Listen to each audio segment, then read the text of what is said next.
जय हिंद दोस्तों, एक बार फिर से आप लोगों का स्वागत है हमारे YouTube चैनल में। तो हम जियोग्राफी की क्लास कर रहे थे, उसी को आगे बढ़ाएंगे। तो अभी हमने पिछले लेक्चर में देखा था कि सौरमंडल की उत्पत्ति से संबंधित सिद्धांत 4-5 सिद्धांत देखे हमने। उसके बाद हमने जो मेन है, जो अभी चल रहा है 9वां सिद्धांत, उसको भी देखा। तो आज हम आगे बढ़ते हैं अपने सौरमंडल की तरफ। और सौरमंडल की जो सबसे वो है, सौरमंडल का जो मुखिया है सूर्य। तो आज हम पढ़ेंगे सूर्य के बारे में, ठीक है।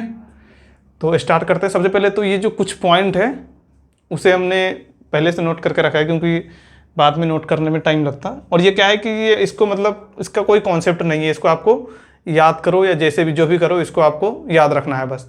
क्या है तो पृथ्वी से सूर्य की जो औसत दूरी है वो कितना है, 149.8 मिलियन किलोमीटर। सूर्य से पृथ्वी की औसत दूरी कितनी है, 149.8 मिलियन किलोमीटर। ये सूर्य का जो व्यास है, व्यास क्या होता है, ये मान लो सूर्य है तो ये वाला, ये जो पूरा है ये व्यास होता है, राइट। तो सूर्य का जो व्यास है वो कितना है, 13,92,000 किलोमीटर। अब इसको आप कैसे याद करोगे वो तो आपके ऊपर डिपेंड है, आपको याद ही करना पड़ेगा इसका, और कुछ नहीं है। उसके बाद सूर्य का जो क्रोड है, क्रोड क्या होता है, सूर्य का सेंटर वाला भाग होता है। अभी हम सूर्य की संरचना देखेंगे तो उसमें देख लेंगे कि क्या होता है। तो सूर्य का जो सेंटर वाला भाग है ना, उसको क्रोड बोलते हैं। और क्रोड का टेम्परेचर कितना होता है, 15 से 20 मिलियन डिग्री सेल्सियस, ठीक है। उसके बाद क्या है, प्रकाश मंडल का औसत तापमान। प्रकाश मंडल क्या होता है, सूर्य का जो वायुमंडल है उसे हम प्रकाश मंडल बोलते हैं। तो प्रकाश मंडल का औसत टेम्परेचर कितना होता है, 6000 डिग्री सेल्सियस। प्रकाश को पृथ्वी तक, एक सेकेंड, आनंद आवाज आ रहा है, थोड़ा कम कर ले आवाज। ओके, हाँ। तो हम कहाँ पे थे, जैसे प्रकाश मंडल का औसत टेम्परेचर, प्रकाश मंडल का औसत टेम्परेचर कितना होता है, 6000 डिग्री सेल्सियस। प्रकाश मंडल क्या होता है, हम अभी सूर्य की संरचना देखने वाले हैं। तो प्रकाश मंडल है सूर्य का वायुमंडल, जैसे पृथ्वी का वायुमंडल है ना, वैसे ही सूर्य का भी वायुमंडल होता है। उसे हम प्रकाश मंडल के नाम से जानते हैं। यहीं से प्रकाश अपन को यही वाला जो है ना वो भाग दिखाई देता है। इसका कितना है, 6000 डिग्री सेल्सियस। प्रकाश को पृथ्वी तक आने में लगा समय, यानी पृथ्वी पर जो सूर्य का प्रकाश आता है उसको समय लगता है 8 मिनट 16.6 सेकेंड, यानी 8 मिनट 17 सेकेंड के समथिंग मान लो उसको, है ना। घूर्णन अवधि, घूर्णन यानी विषुवत रेखा के सापेक्ष उसको घूर्णन करने में सूर्य को लगता है 25.38 दिन, और ध्रुवों के सापेक्ष लगता है 33 डेज, ठीक है। सूर्य में रासायनिक संगठन में जो है सबसे ज़्यादा क्या है, हाइड्रोजन। क्योंकि हमने सूर्य का जब थोड़ा बहुत देखे थे तो उसमें क्या देखे थे कि वो हाइड्रोजन का हीलियम में संघनन होता है, यानी वो उसके एनर्जी का स्रोत क्या है, उसमें हाइड्रोजन ही है, और हाइड्रोजन ही हीलियम में बनता है। और वही बोले थे जब हम उसका जीवन चक्र देखे थे तो तारे का, कि वही हाइड्रोजन जब खत्म हो जाता है तो कोई भी तारा विनाश हो जाता है, यानी कोई भी तारा खत्म हो जाता है। तो सूर्य भी तो एक तारा है ना, तो उसमें हाइड्रोजन कितना होता है सबसे ज़्यादा, यानी 71%। हीलियम कितना होता है 26.5%, और अदर तत्व जो भी होगा वो कितना होगा 2.5%। किसी भी यानी सूर्य के आकार का जो तारा होता है उसकी आयु होता है 10 बिलियन, यानी सूर्य की आयु कितनी है 10 बिलियन वर्ष, जिसमें से ये 5 बिलियन वर्ष इसका खत्म हो चुका है। यानी सूर्य के पास जो आयु बचा है वो कितना बचा है, 5 बिलियन वर्ष। तो ये था सूर्य के बारे में कुछ बेसिक जानकारी। तो अगर आपको इसका स्क्रीनशॉट चाहिए तो स्क्रीनशॉट ले लो, फिर हम इसका आगे बढ़ेंगे, ठीक है। जल्दी से अगर इसको आपको स्क्रीनशॉट लेने का मन हो तो ले लो। बाकी अब हम आगे बढ़ेंगे, और आगे बढ़ने के क्रम में हम पहुँचेंगे सूर्य की संरचना के ऊपर, ठीक है। हो गया, ये इसका बेसिक जानकारी है, इसका कोई लॉजिक नहीं है, इसका मतलब इसमें मतलब कुछ समझाने की बात नहीं है। क्या समझाओगे इसमें, सूर्य से औसत दूरी 149.8 मिलियन किलोमीटर, इसमें आप क्या समझोगे, जो है वो है। यानी ये सब तो बस याद करोगे आप, जैसे भी याद करो, इसको याद करना पड़ेगा आपको, और कोई रास्ता नहीं है, ठीक है। हो गया, अब इसको अगर आप देख लिए हैं तो अब इससे आगे बढ़ते हैं अपन, और आगे बढ़ेंगे तो आप देखेंगे अपन सूर्य की संरचना।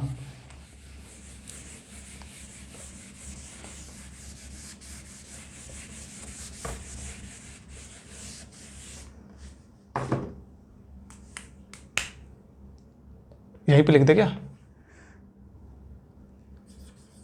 सूर्य की संरचना।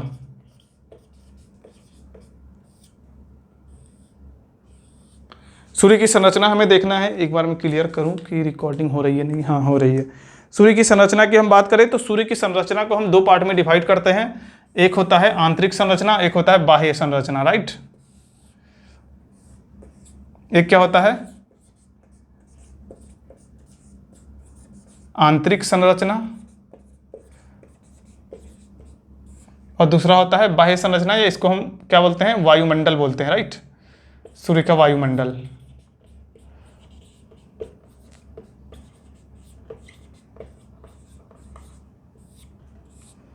हमने सूर्य की संरचना को हमने दो तरीके से डिवाइड किया। एक क्या है अपना, एक है अपने पास आंतरिक संरचना और दूसरा क्या है, सूर्य का वायुमंडल। अब देखो आंतरिक संरचना में 3 पार्ट होते हैं। सबसे पहला जो होता है वो होता है क्रोड, दूसरा होता है वो होता है विकिरण क्षेत्र,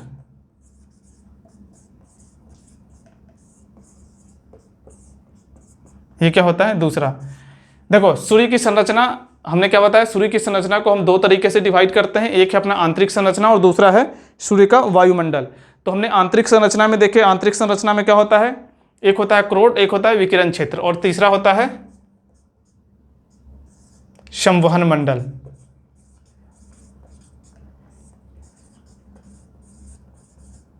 तीसरा होता है संवहन मंडल। इस तरह से आंतरिक संरचना को 3 तरीके से डिवाइड किया गया है।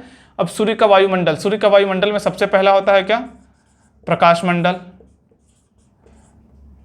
प्रकाश मंडल, प्रकाश मंडल। उसके बाद होता है क्या, सौर्य धब्बे,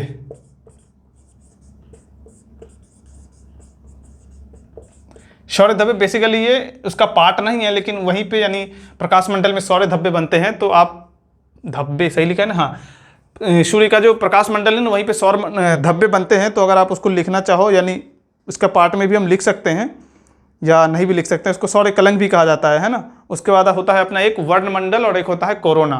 2 ये हो गया यानी, और 2 होता है एक वर्णमंडल और एक होता है कोरोना। वो कोविड-19 वाला कोरोना नहीं है, ये सूर्य का वायुमंडल वाला कोरोना है। ठीक है, ये हो गया। ये सौर्य धब्बे, इसी को सौर्य कलंक कहा जाता है।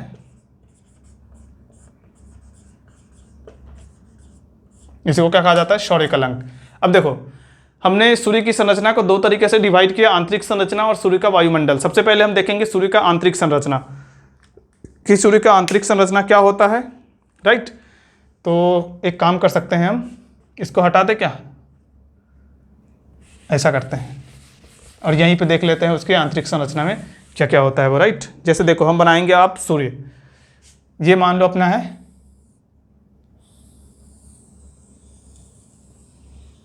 सूर्य, ठीक है। और ये वाला भाग जो है वो है सेंटर, ये सेंटर है मान लो। ये क्या होता है,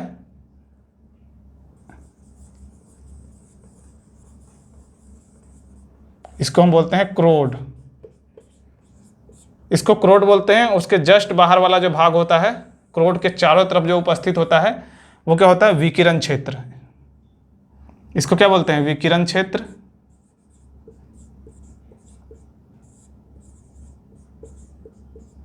और उसके सबसे नीचे क्या होता है, संवहन मंडल।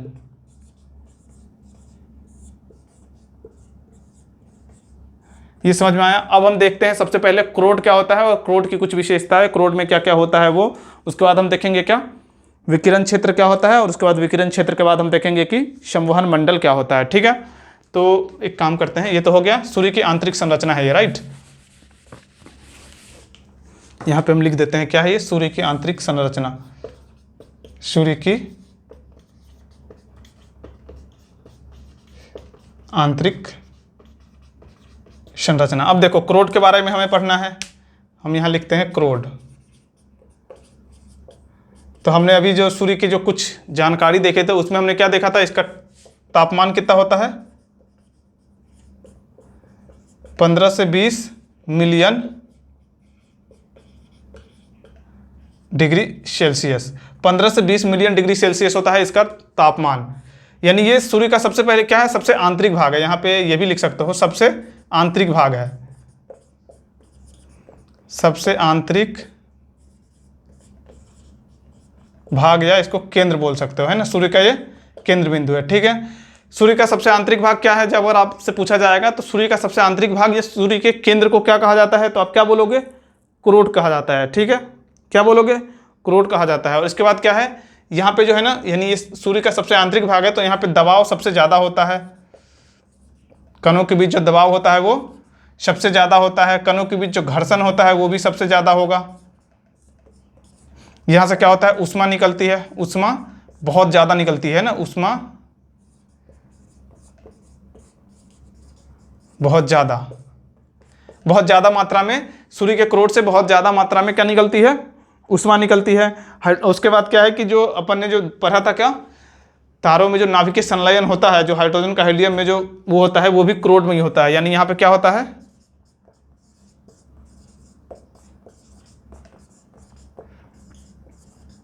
नाभिकीय संलयन जो होता है हाइड्रोजन का हीलियम में, हाइड्रोजन का हीलियम में जो कन्वर्ट होता है वो कहाँ पे होता है, क्रोड में होता है। ये समझ में आया, हाइड्रोजन का हीलियम में कन्वर्टर कहाँ होता है, वो क्रोड में होता है। यानी क्रोड के कुछ हमने यहाँ पे बात देखी कि इसका तापमान होता है 15 से 20 मिलियन डिग्री सेल्सियस।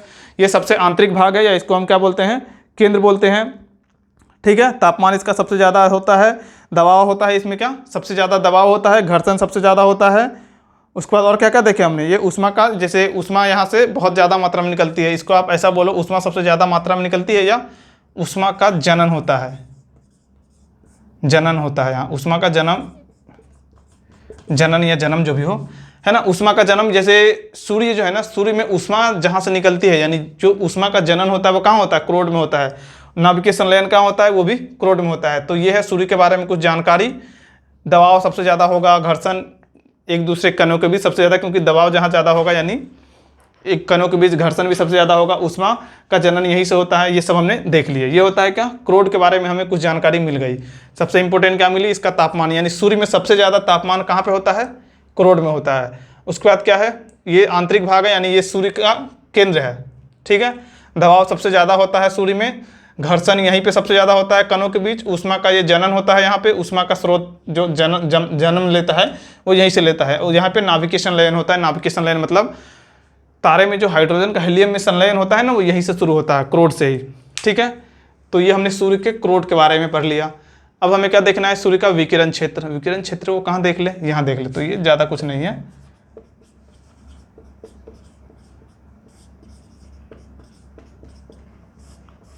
देखो विकिरण क्षेत्र, विकिरण क्षेत्र के लिए जो सबसे पहला पॉइंट होगा वो क्या होगा, विकिरण क्षेत्र का सबसे पहला पॉइंट क्या होगा, हाँ, विकिरण क्षेत्र का जो सबसे पहला पॉइंट होगा वो होगा कि ये क्रोड के चारों तरफ उपस्थित होते हैं। क्या होते हैं, क्रोड के चारों तरफ उपस्थित होते हैं, राइट। क्योंकि क्या है, देखो ये क्रोड है, क्रोड में क्या होता है, क्रोड में अत्यधिक मात्रा में ऊष्मा निकलती है, राइट। क्रोड के चारों तरफ का जो ये विकिरण क्षेत्र है, जिसके कारण यहाँ पे जो है ना जितने भी तत्व होते हैं ना वो पूरा उदासीन हो जाते हैं, इतने ज़्यादा मात्रा में वो निकलते हैं, राइट। यानी इसके चारों तरफ जो ऊष्मा का स्थानांतरण होता है,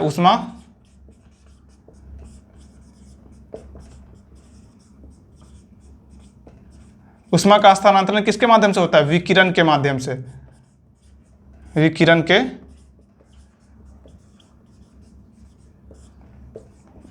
के माध्यम से होता है, इसीलिए इसे विकिरण क्षेत्र कहते हैं।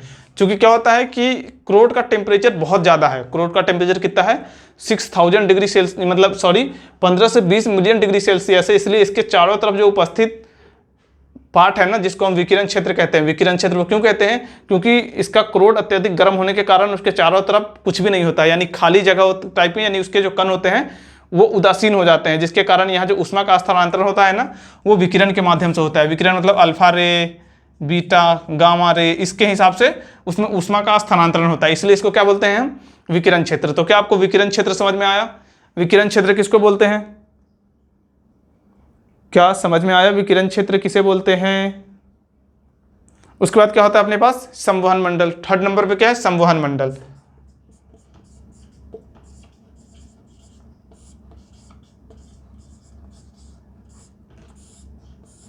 संवहन मंडल, संवहन मंडल कहाँ होता है, तो आप फिगर देख के भी आपको सबसे पहले इसमें संवहन मंडल में ये समझ में आएगा कि विकिरण क्षेत्र के चारों तरफ उपस्थित होता है, वो क्या होता है, संवहन मंडल। विकिरण क्षेत्र के चारों तरफ क्या होता है, संवहन मंडल। चूंकि देखो ये क्रोड से काफ़ी दूर है, क्रोड से काफ़ी दूर है, तो यहाँ पर जो ऊष्मा का स्थानांतरण होता है ना वो गैसों के माध्यम से होता है, राइट। चूंकि देखो ये क्रोड है, क्रोड के चारों तरफ है विकिरण क्षेत्र। विकिरण क्षेत्र में गैस क्या होता है, गैस के कण जो होते हैं वो आयनीकृत हो जाते हैं। आयनीकृत क्यों हो जाते हैं, क्योंकि क्रोड का टेम्परेचर अत्यधिक होता है। तो यहाँ पे गैस के कण आयनीकृत हो जाते हैं, जिसके कारण जो ऊष्मा का स्थानांतरण है वो विकिरण के माध्यम से होता है, रे के मीडियम से। जैसे यहाँ से निकलता है gamma ray by the way, but यहाँ विकिरण में अल्फा बीटा गामा टाइप का जैसे रे नहीं होता है, उस टाइप से यहाँ पे ऊष्मा का स्थानांतरण होता है, इसलिए इसको विकिरण क्षेत्र कहा जाता है। अब अपना क्या है, संवहन मंडल। संवहन मंडल चूंकि क्रोड से ज़्यादा दूर है, तो यहाँ पे क्या होता है कि जो गैस के कण है वो आयनीकृत नहीं होते हैं, और यहाँ पे ऊष्मा का जो स्थानांतरण है वो गैसों के माध्यम से होता है। ऊष्मा का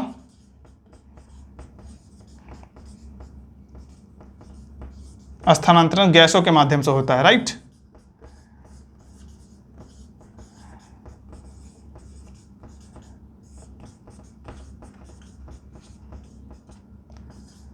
ऊष्मा का स्थानांतरण गैसों के माध्यम से होता है, इसलिए इसे क्या बोला जाता है, इसको संवहन मंडल कहा जाता है। यानी सूर्य की संरचना का जो सबसे बाहरी वाला भाग है वो क्या है, आंतरिक। सूर्य की संरचना का जो आंतरिक संरचना है, सूर्य की आंतरिक संरचना में सबसे बाहरी वाला भाग क्या होता है, संवहन मंडल। उसके बीच में जो मिडिल वाला भाग है उसको क्या बोलते हैं हम, विकिरण क्षेत्र। और सबसे सेंटर में जो होता है उसको क्या बोलते हैं, क्रोड।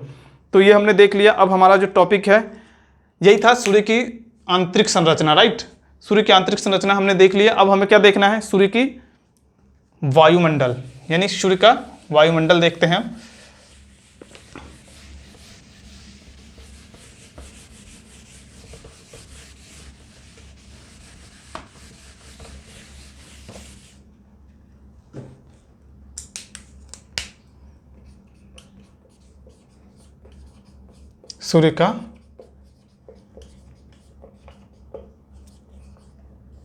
सूर्य का वायुमंडल, राइट।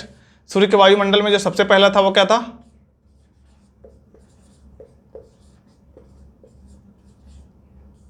प्रकाश मंडल। सूर्य के वायुमंडल में जो सबसे पहला था अपने पास वो क्या था, प्रकाश मंडल। तो प्रकाश मंडल क्या होता है वो देखो, तो जो हमें दिखाई देता है ना नंगी आंखों से। नंगी आंखों का क्या मतलब है, नंगी आंखें मतलब जो हमारे इस आंखों से दिखाई देता है, जिसमें हमें बिना कुछ लगाए, जैसे बिना दूरबीन उर्बीन लगाए जो दिखाई देता है। तो हमें सूर्य का जो पार्ट दिखाई देता है, दिखाई देने वाला पार्ट क्या है, इंसानों को जो दिखाई देता है वो, सूर्य का जो भी पार्ट हमें दिखाई देता है वो क्या है, प्रकाश मंडल है, राइट। और इसकी जो तापमान है वो कितनी होती है, तापमान होते हैं 6000 डिग्री सेल्सियस। प्रकाश मंडल के लिए सबसे पहला पॉइंट क्या है, नंगी आंखों से जो दिखाई देता है हमें सूर्य का जो पार्ट, उसे क्या बोलते हैं हम, प्रकाश मंडल। नंगी आंखों से दिखाई देने वाला पार्ट क्या है, प्रकाश मंडल, ठीक है। उसके बाद क्या है, तापमान इसका होता है 6000 डिग्री सेल्सियस, राइट। और जो सौर कलंक है ना वो यहीं पे बनता है। सौर कलंक या धब्बे कहाँ बनता है, सौर कलंक या धब्बे कहाँ बनता है, तो सूर्य के प्रकाश मंडल में ही सौर कलंक या धब्बे बनते हैं। क्या ये आपको समझ में आया, सौर कलंक कहाँ बनता है, प्रकाश मंडल में। इतना ही है, इसके बारे में ज़्यादा मत पढ़ो। जैसे देखो, प्रकाश मंडल जो हमें नंगी आंखों से दिखाई देता है, सूर्य का जो भी पार्ट, उसे क्या बोलते हैं हम, प्रकाश मंडल। प्रकाश मंडल का टेम्परेचर क्या होता है, 6000 डिग्री सेल्सियस। सौर कलंक कहाँ बनता है, प्रकाश मंडल में। सौर कलंक या सौर धब्बे जो बनता है वो कहाँ बनता है, प्रकाश मंडल में। ये हमने देख लिया। अब उसके बाद अपना जो है नेक्स्ट है वो क्या है, सौर्य कलंक, राइट।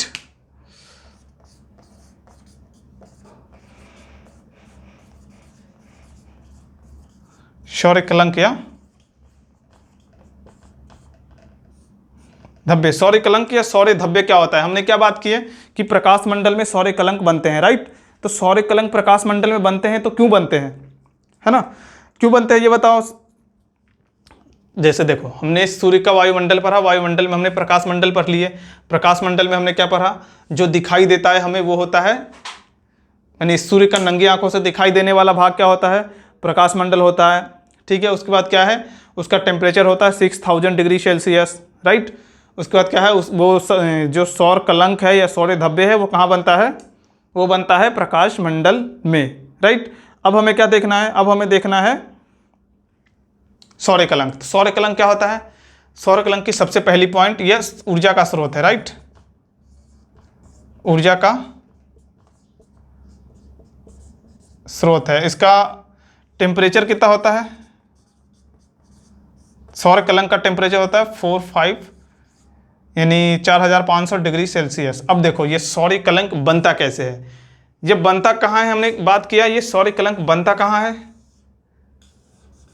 प्रकाश मंडल में।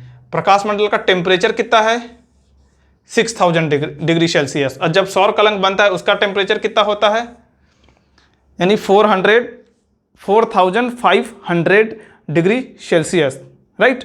अब देखो ये हमें जैसे मान लो कैसा मान लो, जैसे एक 6000 डिग्री सेल्सियस का, जैसे मान लो ये है कुछ, राइट, ये मान लो प्रकाश मंडल है, राइट, यहाँ से बहुत सारा रोशनी निकल रहा है, इसका कितना है टेम्परेचर 6000 डिग्री सेल्सियस है, और इसमें आप मान दो, इसमें आप कोई ऐसी चीज़ रख देते हो कि जिसका टेम्परेचर 45,000 डिग्री सेल्सियस हो, यानी 4500 डिग्री सेल्सियस हो। जैसे मानो 6000 डिग्री सेल्सियस का मतलब क्या होगा, बहुत ज़्यादा चमक रहा होगा वो, राइट, बहुत ज़्यादा चमक रहा होगा, और उस बहुत ज़्यादा चमकने वाले में अगर हम उसकी अपेक्षाकृत कम चमकने वाली चीज़ को रख देंगे तो यही हमें किस रूप में दिखता है, धब्बे के रूप में, धब्बे के रूप में दिखता है, जिससे हम क्या बोलते हैं, सौर कलंक, सौर कलंक या सौर धब्बे बोलते हैं, राइट। तो सौर धब्बे और सौर कलंक क्यों हमें दिखते हैं, जैसे प्रकाश मंडल की जो टेम्परेचर है वो 6000 डिग्री सेल्सियस होता है, क्योंकि वहाँ टेम्परेचर अत्यधिक होने के कारण उसमें क्या होता है कि कभी कभी जो है ना वहाँ 45 डिग्री सेल्सियस पे सौर धब्बे और सौर कलंक बनते हैं। सौर धब्बे का जो है टेम्परेचर वो कितना होता है, 45 डिग्री सेल्सियस होता है, चूंकि 6000 डिग्री सेल्सियस अत्यधिक चमकदार होगा as compare to 4500 degree Celsius, जिसके कारण हमें वो 6000 डिग्री सेल्सियस में वो हमें धब्बे की तरह दिखेगा, राइट। तो ये होता है सौर धब्बे। सौर धब्बे का जीवन चक्र होता है 11 से 12 वर्ष की, सौर धब्बे का जीवन चक्र 11 से 12 वर्ष की होती है, ठीक है। जैसे कि हमने बोला सौर धब्बे का जो है ना जीवन चक्र 11 से 12 वर्ष।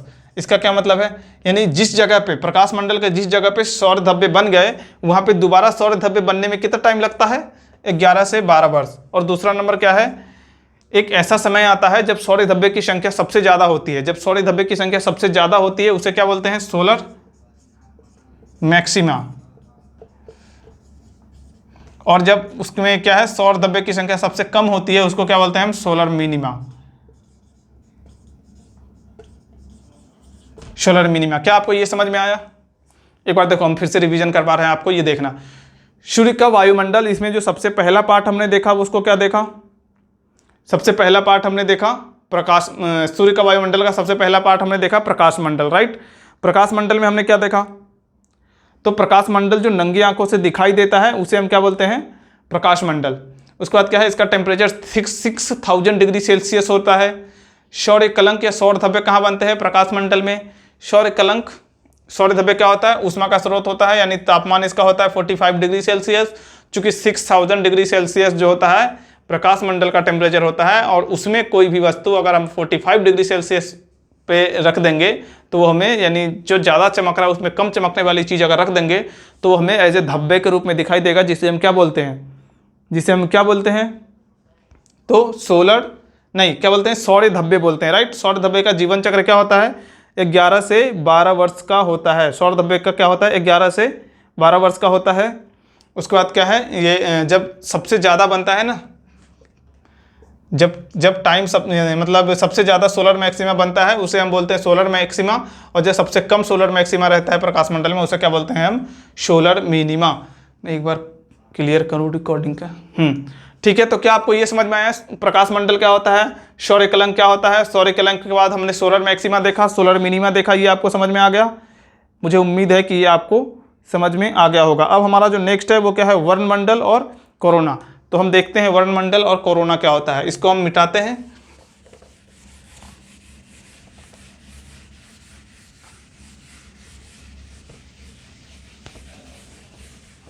वर्णमंडल और कोरोना ये हमें देखना है, राइट।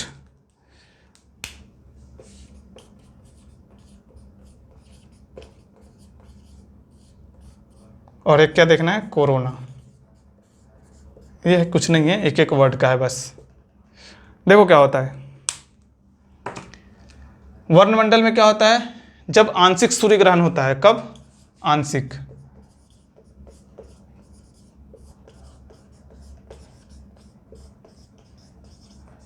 अब देखो सूर्य ग्रहण क्या होता है, ये हमारा लास्ट का टॉपिक होगा, सूर्य ग्रहण चंद्र ग्रहण, जब हम ग्रहण टॉपिक पढ़ेंगे तब। तो अभी सीधा ऐसा समझो कि आंशिक सूर्य ग्रहण जब होता है ना, तो आंशिक सूर्य ग्रहण के समय सूर्य का जो पार्ट, सूर्य का जो पार्ट है, जो भाग है, लाल रंग का दिखाई दे, लाल रंग का दिखाई देता है, उसे वर्णमंडल कहते हैं।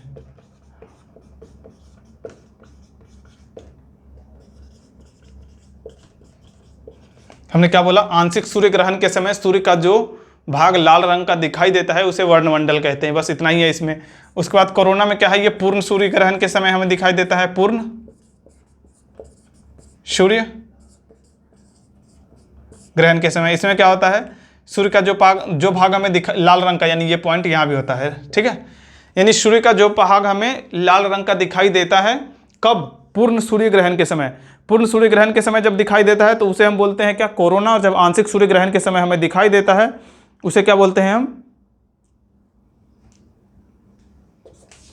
कोरोना। पूर्ण वाले के लिए कोरोना होता है और आंशिक वाले के लिए क्या होता है? वर्णमंडल। ये हमने समझ गए। अब हम थोड़ा सा एक आगे बढ़ते हैं, सौर ज्वाला देखते हैं, राइट।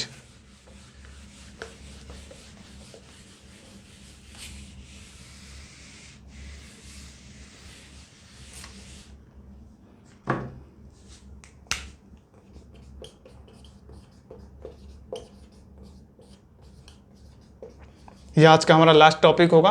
इसके बाद हम कल आगे का टॉपिक स्टार्ट करेंगे, ठीक है। सौर ज्वाला क्या होता है? तो सौर ज्वाला हमें पढ़ना है। तो सूर्य से निकलने वाली ऊष्मा की विशाल मात्रा को सौर ज्वाला कहते हैं। क्या हमने बोला? सूर्य से निकलने वाली ऊष्मा के विशाल मात्रा को, सूर्य से निकलने वाली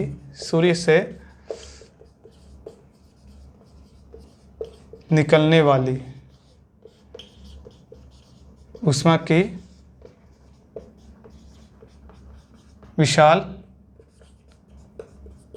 मात्रा को, सूर्य से निकलने वाली ऊष्मा की विशाल मात्रा को क्या बोलते हैं?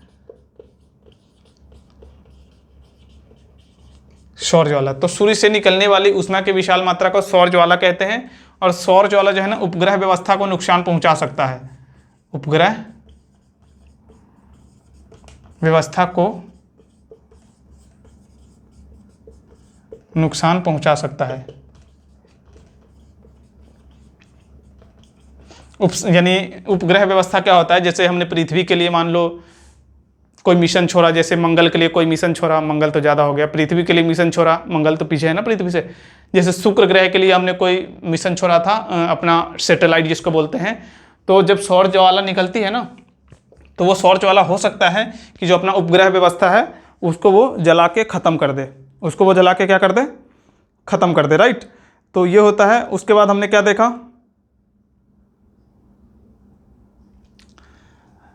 क्या देख रहे थे हम यार? हाँ, सौर मंडल। सूर्य से निकलने वाली ऊष्मा की विशाल मात्रा को सौर ज्वाला कहते हैं। अब देखो, सौर ज्वाला जब पृथ्वी के पास आती है, सौर ज्वाला रिकॉर्ड हो रहा है या नहीं हो रहा है? अरे यार, आज डिस्टर्ब चल रहे हैं आज हम। सॉरी, इसको एक बार सही कर लेते हैं। सॉरी यार, आज थोड़ा डिस्टर्ब हो रहे हैं हम, है ना। अब देखो क्या है, सौर ज्वाला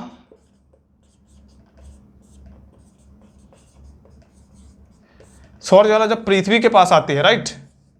तो चूंकि पृथ्वी के पास क्या है? पृथ्वी के पास अपना चुंबकीय क्षेत्र है। तो पृथ्वी के साथ पास जो चुंबकीय क्षेत्र है उससे सौर ज्वाला टकराती है। जैसे देखो, ये मान लो सन है, राइट, और ये क्या है? अपना पृथ्वी। इसका क्या है? इसको कैसे बनाए हम? जैसे ये हो गया ना, तो अपना इसके पास चुंबकीय क्षेत्र पृथ्वी के पास, राइट।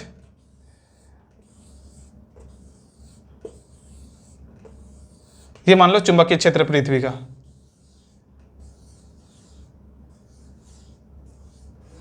ये चुंबकीय क्षेत्र है, राइट। ये मतलब पोल के सापेक्ष होता है। और यहां से मान लो सौर ज्वाला टकराती है, यहां से सौर ज्वाला निकलती है। ये सौर ज्वाला अपने चुंबकीय क्षेत्र से टकराती है, तो जिसे क्या बोलते हैं? अरोरा। देखो, और दूसरी नंबर बात आपको एक चीज बता दूं कि अपना जो ये है ना, पृथ्वी के पास चुंबकीय शक्ति होती है, और उस चुंबकीय शक्ति के कारण ही सौर ज्वाला हमें नुकसान नहीं पहुंचा पाती है। नहीं तो सौर ज्वाला में जो है ना, बहुत खतरनाक टाइप के रेज होते हैं, जो अगर पृथ्वी पे आ गई ना, तो वहाँ पे रहने वाले हम लोग जो हैं उसे बहुत नुकसान पहुँचा सकता है, और इवन इसका टेम्परेचर भी बढ़ा सकता है। तो चूंकि अपने पृथ्वी के पास क्या है? चुंबकीय शक्ति है, जो सौर ज्वाला को ना काटती है। सौर ज्वाला जो आती है ना, सौर ज्वाला की जो खराब रे होती है उसको काट देती है और उसको भेज देती है। जैसे यहाँ आई तो उसको बाहर से ऐसे भेज देगी, लेकिन वो एक जगह टकराएगी, तो जहाँ पे टकराती है उसको हम क्या बोलते हैं, अरोड़ा। अरोड़ा देखो जैसे चुंबकीय क्षेत्र कहाँ होता है, तो दो ध्रुवों पे होता है, उत्तरी और दक्षिणी। क्या होता है, उत्तरी ध्रुव पे और दक्षिणी ध्रुव पे। तो जो उत्तरी ध्रुव पे टकराता है उसको क्या बोलते हैं, अरोड़ा बोरियोलोसिस। मान लो ये उत्तरी ध्रुव है, राइट, उसको जो टकराया उसको अरोड़ा बोल दिया हमने, ठीक है। और उत्तरी ध्रुव पे टकराया तो क्या हो गया, अरोड़ा बोरियोलोसिस, बोरियोलोसिस, अरोड़ा बोरियोलोसिस। यानी सौर ज्वाला जब पृथ्वी के उत्तरी ध्रुव से टकराता है, सौर ज्वाला जब पृथ्वी के उत्तरी ध्रुव से टकराता है तो उसे अरोड़ा बोरियोलोसिस कहते हैं, और जब यह दक्षिणी ध्रुव से टकराता है तो अरोड़ा आस्ट्रोलोसिस कहते हैं। क्या वो, जैसे यहाँ पे अगर टकराएगा, जैसे ये पृथ्वी तो चक्कर लगा रहा है ना, तो ये अगर यहां से टकराएगा तो क्या होगा, अरोड़ा आस्ट्रोलोसिस, आस्ट्रोलोसिस, अरोड़ा आस्ट्रोलोसिस। तो ये था सौर ज्वाला की बातें। सौर ज्वाला क्या होता है, सूर्य से निकलने वाली उष्मा की विशाल मात्रा को हम सौर ज्वाला कहते हैं। सौर ज्वाला उपग्रह व्यवस्था को नुकसान पहुंचा सकता है। सौर ज्वाला जब पृथ्वी की तरफ आती है तो पृथ्वी के चुंबकीय क्षेत्र, देखो पृथ्वी का चुंबकीय क्षेत्र क्या है वो हम जब पृथ्वी पर रहेंगे तब देखेंगे, ठीक है, क्यों है, क्या है, कैसे हमें रक्षा पहुंचाती है, वो सेकेंडरी मैटर है। अभी के लिए पृथ्वी के पास चुंबकीय क्षेत्र है जहाँ से वो सौर ज्वाला, सूर्य से निकलने वाला जो सौर ज्वाला है वो टकराती है, तो जिससे क्या होता है, जहाँ पे टकराती है उसको अपन अरोड़ा बोलते हैं। और अगर वो दक्षिणी ध्रुव पे टकराती है, यानी उत्तरी ध्रुव पे टकराई तो अरोड़ा बोरियोलोसिस, और अगर वो दक्षिणी ध्रुव पे टकराई तो अरोड़ा आस्ट्रोलोसिस। तो ये था सौर ज्वाला के बारे में और ये सूर्य के बारे में। आई होप कि आपको सूर्य के बारे में बहुत कुछ जानकारी प्राप्त हुई होगी। तो आज के लिए इतना ही। कल हम नेक्स्ट टॉपिक लेके आएंगे अपन सौरमंडल के अंदर की दूसरी टॉपिक, ठीक है। आज के लिए इतना ही। जय हिंद।